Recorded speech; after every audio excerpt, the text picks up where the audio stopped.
Yeah, man, I love jazz. Kenny G, man, right? Right? Jazz? I hate that stuff. It's just random notes. They're not even thinking about what they're playing.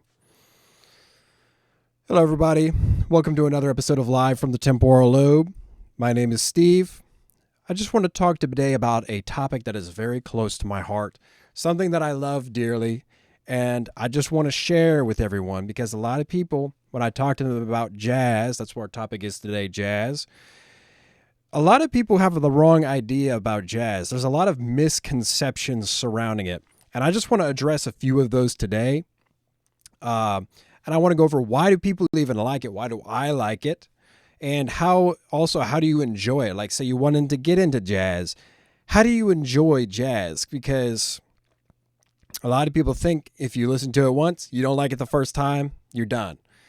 I don't really agree with that notion. I do think it's an acquired taste. I think there's a sort of a modern contemporary approach to entertainment and taste, whether it's food, movies, books, music, that if you don't like it right away, you're not going to like it at all. I don't think that's true. So we're going to go into that in detail on jazz. So first, I want to discuss some of the misconceptions surrounding jazz. So I often find the first thing that when I talk to someone about jazz, what comes to the first thing that I usually hear is they already have an idea of what they think jazz is in their mind. Usually it's like Kenny G, or like I said in my intro, Kenny G or random notes. That's usually what they think it is. And there's more to it than that. I'll go into a few of the sort of jazz styles that I see people bring up when I say I like jazz, or when other people sort of bring up the topic of jazz. But it's typically something along those lines, or something in between those spectrums. And there is a lot of jazz that is Kenny G. There's a lot of jazz that's random notes, but more on that later. I'm not a huge free jazz fan. I will say that right now. It's just not my thing. Maybe some people like that. You know, I appreciate the art of just free expression, but it's not my thing. But anyway, I digress. So one sound that I see a lot of people kind of have in their mind when they think of jazz is elevator music. They hear like bossa nova, or they hear some smooth jazz or cool jazz, and they think, oh, jazz is just elevator music. Yes, for some reason, jazz has been in times reduced to sort of a tacky commercial, like phone call holding music that you might hear on, a telephone, call center when you're on hold, or inside of an elevator. I hear that especially with a lot of bossa nova. I'll put on some Tom Jobim, and people will just think, it's like elevator music. They'll usually like it. They'll usually appreciate it, but they'll usually say like it sounds like elevator music. I might do a bossa nova video at some point, but we'll more on that later.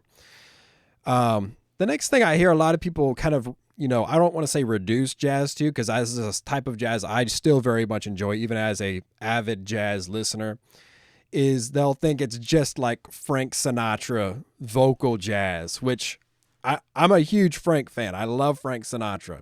He's great. I love many of his albums. I might even do a video just on Frank Sinatra and some of his deep cuts. But again, more on that later. We don't have time to discuss all that. But a lot of people I see when they think about jazz, they just think about that sort of 40s, 50s, Bing Crosby, like Perry Como, Frank Sinatra, Bobby Darin, Dean Martin. That stuff's great. I love that stuff.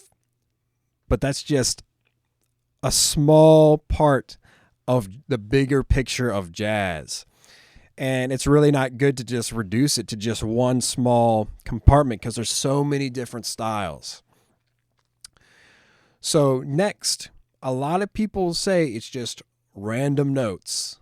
And I might go into this. I'm going to go into this a little more in detail later on the structure of jazz, because there is a structure. It is not just random notes. It has a structure to it. And again, there are some styles of jazz that are a little more free, a little more open, that do involve some of that more, off the top of your head expression of just playing the first thing comes to your mind. I'm not talking about that right now. That's sort of free jazz, avant-garde, maybe not so much avant-garde jazz. That is a little more compositional in nature, in my opinion. But we're going to go into a little more detail on the structure of jazz later on. I could do a whole video just on that. I'm not going to do that now, but I'm going to go a little bit, do a little bit of a flyover so we can kind of add some rhyme or reason to jazz, because that's what a lot of people think when they approach jazz and they hear it for the first time. It's because they don't know what any of it means, and you don't have to have a huge theory knowledge to comprehend jazz when you're listening to it. I have a pretty good understanding, but when I'm listening to it, when I have the headphones on and Miles is going, I'm not thinking about theory at all. And most of the time, even if I was, I still wouldn't be able to comprehend it just because it's all happening at once. All right. Secondly, why do people even like it? So maybe this is all kind of, a broad overreaching category of, what we're talking about in general. But I do want to address directly, why do people even like jazz? What's entertaining about it? Because a lot of times you hear maybe the only people you come across who really like jazz are like music school students, and they're like talking about, how they had to transcribe a John Coltrane solo or so forth. But there's a lot of people like myself. I'm not in music school. I love music. I love music theory. I play and I listen, but I'm not in music school. I've never transcribed a John Coltrane solo. I've transcribed a few other people's solos, maybe not super complex ones, but I have done it. But that's not the point. I'm still not super, adverse in, maybe that's not the right word, proficient and versed. That's the word I'm looking for, versed. Adversed is the opposite of what I'm trying to say, versed. I'm not super versed in jazz theory. I know it, and it helps me comprehend it a little bit better.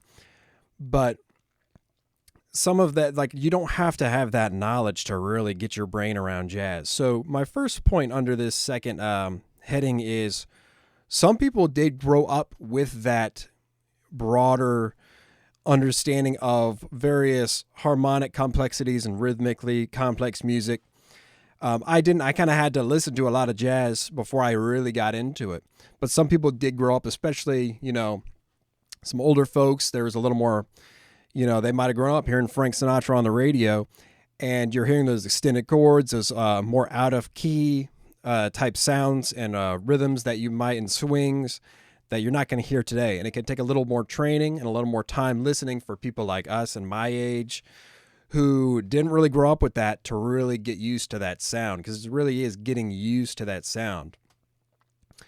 So second, and again, this is going back to our first point with a lot of the misconceptions, these people, get these sounds right away in their head of what they think jazz is. And a lot of people, like, more often than not, think jazz, and again, this goes back to a number of the categories I mentioned earlier of elevator music, Frank Sinatra, good stuff a lot of the times. But a lot of people think jazz is just inherently slow, which that nothing could be farther from the truth. I mean, there's a lot of great slow jazz records, Kind of Blue. I mean, utter classic. Most of it's very laid back and, slow and melancholic, and it's fantastic. However, not all jazz is slow and melancholic. A lot of it has a lot of energy, a lot of upbeat tempos and rhythms. Like, if someone's coming from a rock background, I would say, check out some Charles Mingus. Like, that stuff's about as intense and, visceral as you can get. Check out, like, some of Miles Davis's work in the early 70s or the late 60s. That's, a great way to get into that if you want some of that energy. Thirdly, okay, so I just want to go into, I don't want to make this video too long just because I want it to be accessible. I don't want, no like 20-minute, jazz songs, so no 20-minute jazz videos. I just still like some of those 20-minute jazz songs, I'm going to be honest. Time and a place, all in good taste. Thirdly, how do you enjoy it? So say you're like, okay, I want to get into jazz. I hear you, Steve. I hear you. What do I do to, approach jazz? Because there is a lot of jazz out there. There's hundreds of amazing classic records out there. What do I do? Where do I start? So in no particular order, I'm going to go over a few items that I think might be beneficial if you're trying to get into jazz. So, as I talked about earlier, it does help to understand a little bit of the structure of jazz. And that's not, and we're in some of not just the structure, but like why these musicians are playing these extremely complex chords and rhythms. What is the point of all that? Why are they doing that? So, the way jazz started, or bebop, my personal favorite style of jazz, bebop, hard bop, post bop, all those, styles. The way that started, a lot of the more complex jazz that people might think is random notes. The way that started is a lot of these musicians, they would play, the standards and the more approachable style of jazz in the clubs, and then after hours they would all get together and they would improvise in a much more complex fashion over these standards. And so that's why jazz has gotten to the point of complexity that it's at currently, and that has over the past many decades. That's just, they took that snowball and they just kept rolling it over the decades and decades, and it just got more and more complex, although it got simpler in a lot of ways. A lot of fusion does not use a lot of the same. Well, I'm not going to go into all that. Another video, time and place. But to understand some of the structure of jazz, now that you kind of know that complexity built up over time, it wasn't instant, and it kind of grew with musicians like having fun. So some of the structure of jazz, and because a lot of times I'll hear people say they'll hear a Christmas jazz cover of Jingle Bells, and it won't sound like Jingle Bells at all. So oftentimes with things like that, what really is happening is, so when a jazz musician looks at a sheet of music, I probably should have gotten some kind of sheet, actual lead sheet of jazz to show to the camera or put on screen. But that would require editing. I don't feel like doing that. So when you look at a jazz lead sheet, it's, you'll have a jazz lead sheet for a 9-minute tune or however long you want it to be. But that's just because it shows you the head. And what the head of a jazz standard is it just shows you the basic chords, the basic melody of what that standard is. And so the musicians, they play through that head once, they play the melody, and they go through that once. That maybe takes there might be 2 A sections, a B section, and then one more A section. And after that, they go through that head, just like the regular tune you would hear, the original performer performing. And then when these jazz musicians, once they've played that head, then it's time to take solos. So when you hear them to play Jingle Bells, and then it sounds right for the first 20 seconds, and then after that it's just craziness in quotes, that's what's happening, is they're taking their turns soloing, and they're entering the improvisational aspect of jazz, which is core to jazz, is the improvisational aspect. And so that's why it can seem unorganized, it can seem random. It's because they're improvising. They're playing things that they hadn't played before. So, next, I already touched on this a little bit earlier, but try to listen. If you're trying to get into jazz for the first time, listen to something a little familiar. And by that, I mean, like I said, if you're coming from a rock background, listen to some Charles Mingus, I would recommend, or listen to some early 70s Miles Davis. There's plenty to, check out. Or if you typically like maybe some just more down-tempo, chill, relaxed music, check out Kind of Blue. I could go on and on about various recommendations, but that would I'm not going to do that right now. But just, I would approach or if you would like to ask me, put in the comments what you would recommend coming from a particular background. I'd be more than happy to offer my recommendations.